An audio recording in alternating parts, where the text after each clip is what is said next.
নমস্কার বন্ধুরা, রমা কুকিংয়ে সবাইকে স্বাগত জানাই। আজ আপনাদের সাথে শেয়ার করতে চলেছি দারুণ টেস্টি সবুজ ফুলকপি বা ব্রোকলির একটি রেসিপি।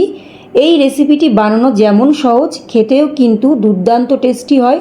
সামান্য কিছু ঘরোয়া মশলাই রেসিপিটি তৈরি করে নেওয়া যায়। ব্রোকলির এই রেসিপিটি ভাত, রুটি, লুচি বা পরোটা সব কিছুর সাথেই কিন্তু খেতে দারুণ টেস্টি লাগে। একবার অন্তত রেসিপিটি বানিয়ে খেয়ে দেখতে পারেন। চলুন তাহলে আমার আজকের রেসিপিটি শুরু করি। ব্রোকলির রেসিপি বানানোর জন্য প্রথমে গ্যাস অন করে একটা কড়াইয়ের মধ্যে কিছুটা গরম জল করতে বসিয়ে দিয়েছি। জলটা কিন্তু গরম হয়ে গেছে। এই গরম জলের মধ্যে আমি দিয়ে দিচ্ছি সামান্য একটু লবণ আর দিয়ে দিচ্ছি কেটে রাখা ব্রোকলি। এখানে একটা ছোট সাইজের ব্রোকলি আমি এরকম ছোট ছোট করে কেটে নিয়েছি। ব্রোকলিটা একটুখানি ভাপিয়ে নেব, আমি কিন্তু খুব সিদ্ধ করব না, যাতে করে ব্রোকলির মধ্যে যে একটা হালকা একটা গন্ধ থাকে বা পোকামাকড় থাকে, তার জন্য আমি একটুখানি হালকা ভাপিয়ে নিচ্ছি।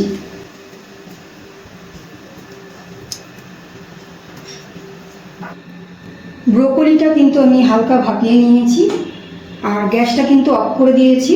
এবার আমি ব্রোকলিগুলো একটা স্ট্রেনারের মধ্যে তুলে নিচ্ছি জলটা ঝরিয়ে নেওয়ার জন্য।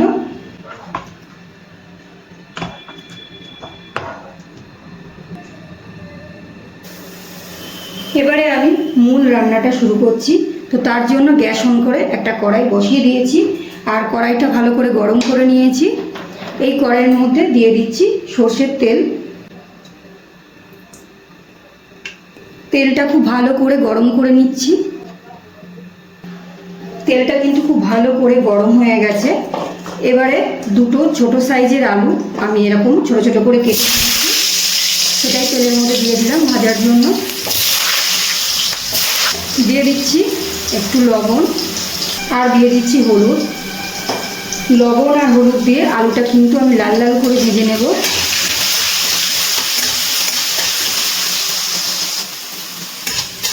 আলুটা কিন্তু আমি একদম লাল লাল করে ভেজে নিয়েছি। এবার তেল থেকে তুলে নিচ্ছি।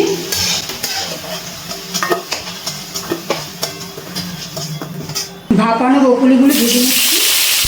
নুন দিয়ে যেহেতু ভাপিয়েছিলাম তাই সামান্য একটু হলুদ দিয়ে দিচ্ছি। এবার গ্যাসের ফ্লেমটা হাইতে দিয়ে ব্রোকলিগুলো ভেজে নিচ্ছি। ব্রোকলিগুলো ভাজা হয়ে গেছে, এবার তেল থেকে তুলে নিচ্ছি।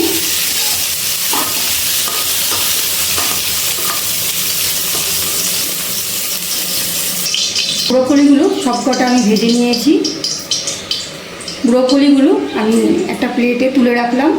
এই তেলের মধ্যে আমি দিয়ে দিচ্ছি একটা শুকনো লঙ্কা, একটা দারচিনির টুকরো আর দিয়ে দিচ্ছি সাদা গোটা জিরে। ফোড়নটাকে একটুখানি নাড়াচাড়া করে নিচ্ছি তেলের মধ্যে। ফোড়নটা তেলের মধ্যে কিছুক্ষণ নাড়াচাড়া করার পর আমি কেটে রাখা পেঁয়াজটা দিয়ে দিচ্ছি। এখানে একটা মিডিয়াম সাইজের পেঁয়াজ আছে, আমি ছোটো ছোটো করে কেটে নিয়েছি, সেটাই দিয়ে দিলাম। পেঁয়াজটা খুব ভালো করে ভেজে নিতে হবে। পেঁয়াজটা কিন্তু খুব ভালো করে ভেজে নিয়েছি। এবার আমি এর মধ্যে দিয়ে দিচ্ছি আদা, রসুন আর কাঁচা লঙ্কা বাটা।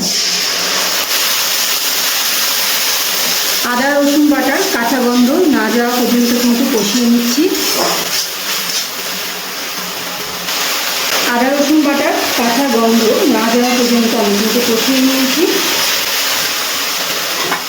এবার এর মধ্যে আমি দিয়ে দিচ্ছি জিরে গুঁড়ো, ধনে গুঁড়ো, হলুদ, কালারের জন্য কাশ্মীরি লঙ্কার গুঁড়ো আর পরিমাণ মতো লবণ। এবারে খুব ভালো করে সব কিছু মিশিয়ে নিচ্ছি। খুব ভালো করে সব কিছু মিশিয়ে নিয়ে আমি আরেকটু কষিয়ে নিচ্ছি। গুঁড়ো মশলাগুলো সব কিছু ভালো করে মিশিয়ে কষিয়ে নেওয়ার পর আমি এর মধ্যে দিয়ে দিচ্ছি একটু ফ্যাটানো টক দই।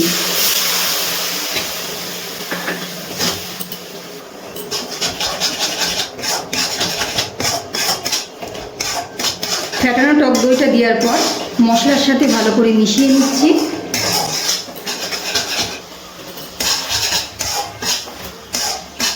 টক দইটা দেওয়ার পর মশলার সাথে ভালো করে মিশিয়ে নিয়েছি। দেখতেই পাচ্ছেন তেল ছেড়ে দিয়েছে মশলা থেকে। এবার আমি এর মধ্যে দিয়ে দিচ্ছি ভেজে রাখা আলুগুলো।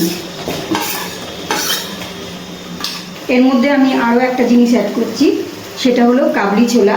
আমি 1 মুঠ কাবলি ছোলা একটুখানি ভাপিয়ে নিয়েছি, মানে সিদ্ধ করে নিয়েছি, সেটাই আমি দিয়ে দিচ্ছি এর মধ্যে।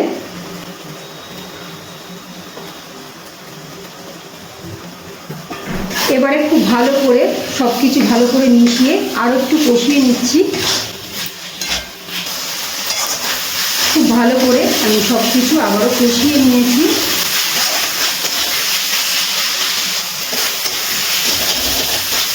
কষিয়ে নেওয়ার পরে আমি এর মধ্যে দিয়ে দিচ্ছি জল। টক দইয়ের যে বাটি ছিল সেই বাটি ধুয়ে আমি জল দিয়ে দিচ্ছি। আপনারা চাইলে এখানে গরম জলও অ্যাড করতে পারেন। 2.5 বাটি মতো জল দিয়ে দিলাম, যেহেতু আলুটা সিদ্ধ হবে।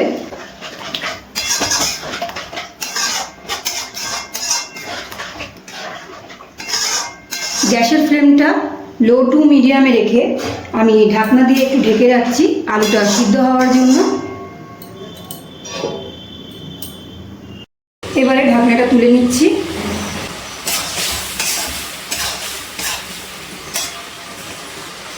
আলুগুলো কিন্তু একদম সম্পূর্ণ সিদ্ধ হয়ে গেছে।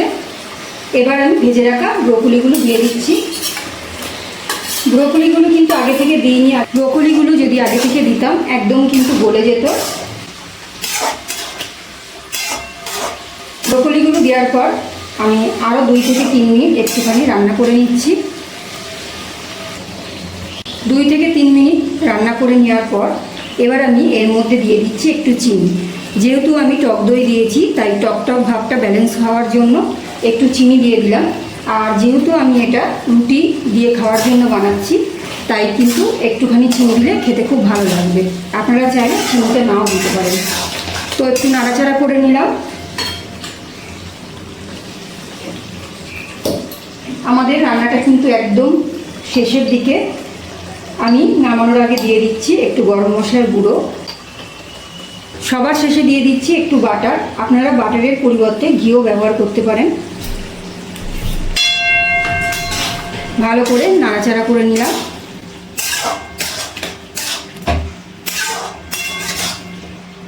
ভালো করে নাড়াচাড়া করার পর এবার আমি গ্যাসটা অফ করে দিচ্ছি। আমাদের কিন্তু রান্নাটা একদম তৈরি। এবার আমি গরম গরম পরিবেশন করে নেব। আমাদের একদম তৈরি দারুণ স্বাদের ব্রোকলির রেসিপিটি অবশ্যই একদিন এইভাবে ট্রাই করে দেখবেন। আশা করছি বাড়ির সকলের ভীষণ ভালো লাগবে।